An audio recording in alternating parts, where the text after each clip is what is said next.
So this is it, Haines 146R. Pretty much bought it as is, largely. I've cut the rest of the top deck off just to make it flat. Now I'm in the process of sourcing another deck. It's going to be too much work for me to get the deck finished to a good quality, so I'm just going to hopefully buy something else. This is a little mould I made up. Came quite close, but I'm just a bit worried about quality, so I'm trying to source another either 445C, just as they're a bit more user friendly and I've got a lot more flat space area. So trailer wise, I've upgraded the tow hitch, chucked a jockey wheel on it. I've got a new winch. I've got some new lights and cables, so I'm going to redo all of that as well. I'm going to get new mud guards as well, chuck them on. I've got new springs ready to go on. Going to replace the axle, bearings, wheels, the lot. Underneath, I'm pretty much just going to do whatever's rusted, so that skid's going to come out. I'm going to replace that most likely just with another bunk, just like your American style trailer. Seems easier. I'll see how it goes. I'll see what other people are doing and what's going to work best. Internally, I haven't done too much, so I bought this ankle locker, which might end up being a motor well. It's a pretty good shape, so hopefully I can do something with that and make it work. Basically it's already gel coat inside, even though old, so hopefully I can just touch that up, and then it'll end up being quite a good finish. Internally, it's pretty much how it came. So it came with that front half glassed in, and then the deck was pretty much ready to go, but I've changed that up a bit. So that middle section, that string has been removed. That's going to be a flat bottom for a custom fuel tank I got built, so that's 75 litres and that fits underneath there.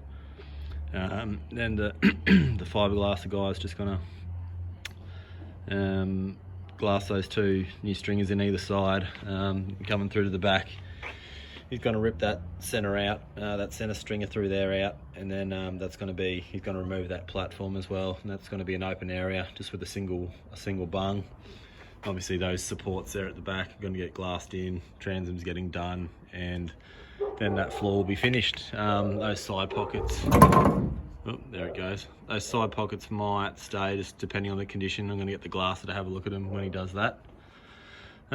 Layout wise, I've just mocked up a side console, which is what I'm thinking for this boat. So, you know, it sits nice and not too high up above there, so it'll all be fairly streamlined.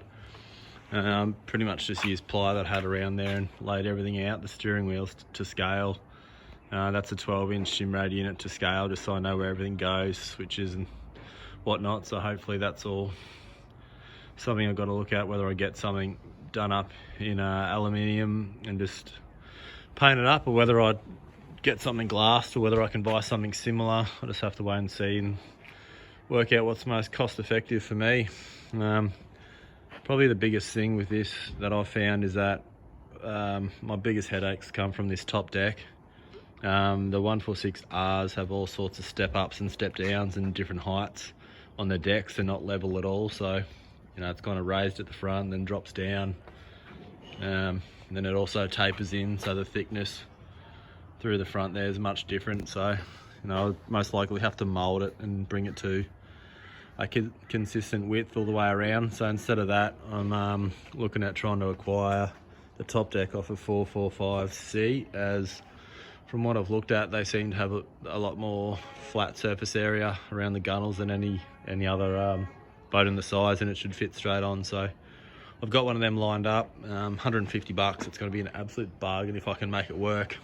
The biggest thing I'd say is that whatever deck layout you get, don't ever buy one that's been cut off like this, like I have. It's just been the biggest nightmare worrying about what I was going to do with it. And I'm just not clever enough to form up a shape or mould or do anything, and finding someone who'll lay a mould of their own boat just to give you a metre at the back is, well, good luck to you. So yeah, one bit of advice: don't buy something cut off like this, because you know, even this back section along here and then into the engine well, the sides here, it's just been a nightmare trying to work out what to do. And unless you're, you know, a fiberglasser yourself or super handy, it's just going to be a lot of work to try and get it to match in there. I've made up a little mould. Just I found some PVC guttering from Bunnings, so I ran a mould over that and glassed it. And while it's fairly close, and it's actually came out a lot better than I thought, it's still going to be a lot of work to try and get that perfect. So I suppose that's last resort. If I can get this 445 C top mould, then I'm just going to hopefully throw that straight on, because that'll take a bit of work.